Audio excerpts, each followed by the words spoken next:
गणपति बप्पा मोरया।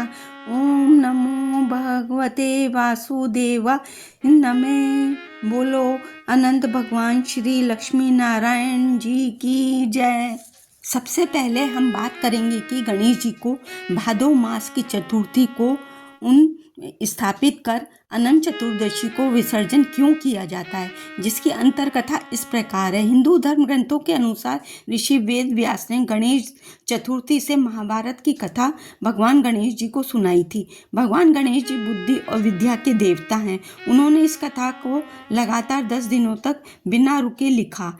जब 10 दिन बाद वेद व्यास जी ने गणेश जी को देखा तो पाया कि लगातार की गई मेहनत के कारण उनका शरीर अत्यधिक गर्म हो गया था। गणेश जी के शरीर को ठंडा करने के लिए वेद व्यास जी ने उन्हें पास के सरोवर में ले गए और उन्हें जल में डुबकी लगाने को कहा। इस घटना के बाद से ये परंपरा चली आ रही है कि गणेश जी को भी स्नान कराकर शीतल किया जाए, ठीक वैसे ही जैसे वेद व्यास जी ने गणेश जी को किया था।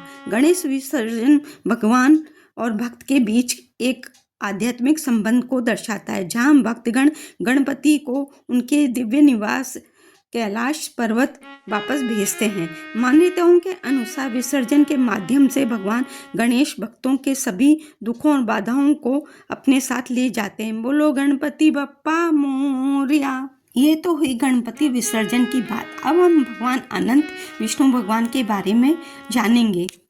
अनंत भगवान मुख्य रूप से भगवान विष्णु का ही अनंत रूप है, जो ब्रह्मांड के पालनहार हैं। उन्हें शेषनाग के रूप में भी जाना जाता है, जिनकी पूजा अनंत चतुर्दशी के दिन की जाती है। इस दिन भगवान विष्णु के अनंत रूप की पूजा करके अनंत सूत्र बाजू पर बांधा जाता है। कहा जाता है कि जिससे जीवन की समस्याओं से मुक्ति मिलती है। भादो मास के शुक्ल पक्ष की चतुर्दशी 14 को ये व्रत किया जाता है। वे भगवान अनंत की पूजा की जाती है। इस दिन कपास या रेशम के 14 गांठ वाले अनंत धागे को केसर से या हल्दी से रंगकर अनंत बनाते हैं। हवन करके या पूजा करके पुरुष दाहिने बाजू हाथ में और स्त्रियां बाएं बाजू हाथ में यह अनंत बांधते हैं। भोजन एक समय वह भी बिना नमक का किया जाता है। हमारे समाज में आज के दिन रोटी बनाकर दही व चीनी से भोग लगाया जाता है और घर में सब लोग वही खाते हैं और दान किया जाता है।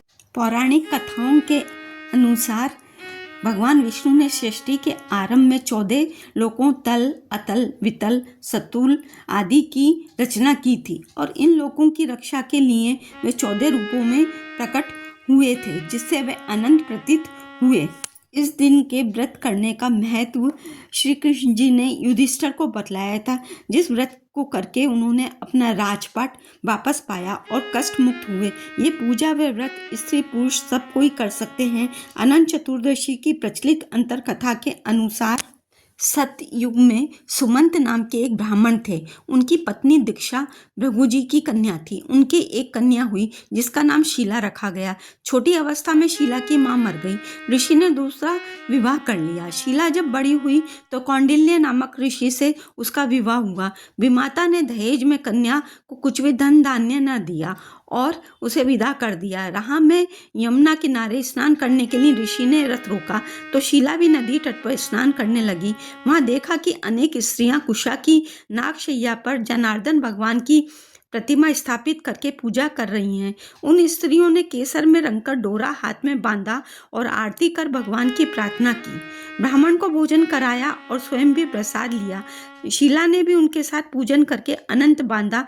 राह के लिए जो कुछ भोजन लाई थी उसमें से थोड़ा सा ब्राह्मण को दे दिया। बचा हुआ पति को खिलाकर स्वयं प्रसाद पाया। इस व्रत के प्रभाव से उसके पास धन धान्य की कमी न रही। एक दिन कौंडिल्य ऋषि ने शीला के हाथ में सूत का डोरा बंधा देखा तो पूछने लगे, कैसा डोरा बांधे हो? शीला ने वही यमुना तट पर डोरे से संबंधित पूजन की बात बताई।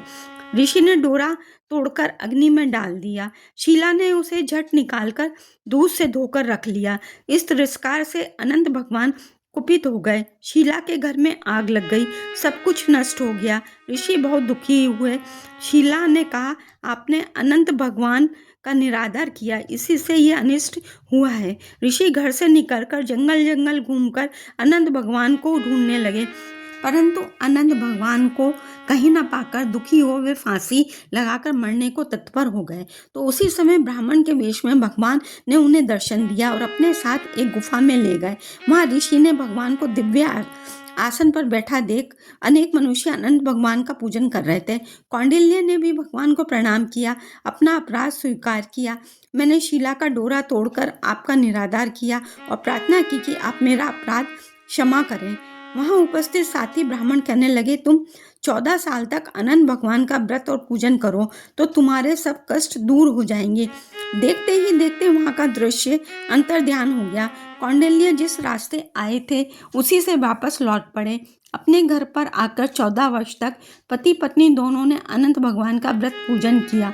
उनका संपूर्ण दुख दूर हो गया और अंत समय वैकुंठ लोक को चले गए। तब से ही ये प्रचलन हो गया है, गणपति विसर्जन के साथ साथ भगवान अनंत की पूजा कर डोरा बांधा जाता है और उस अनुसार विधान से पूजन किया जाए तो हमारे सारे दुख नष्ट हो सकते हैं। बोलो लक्ष्मीपति विष्णु भगवान की जय। आगे भी इसी तरह के अच्छे वीडियो देखने के लिए, साथ में जुड़े रहने के लिए, यदि आप चैनल पर पहली बार हैं तो सब्सक्राइब कर बेल आइकॉन को प्रेस करेंगे तो मेरे वीडियो अपलोड करती सबसे पहले आपके पास नोटिफिकेशन मिलेगी। अपना प्यारा सा लाइक और सब्सक्राइब करना ना भूलें। अधिक से अधिक शेयर करें। वीडियो के अंत तक मेरे साथ जुड़े रहने के लिए आपको बहुत बहुत धन्यवाद।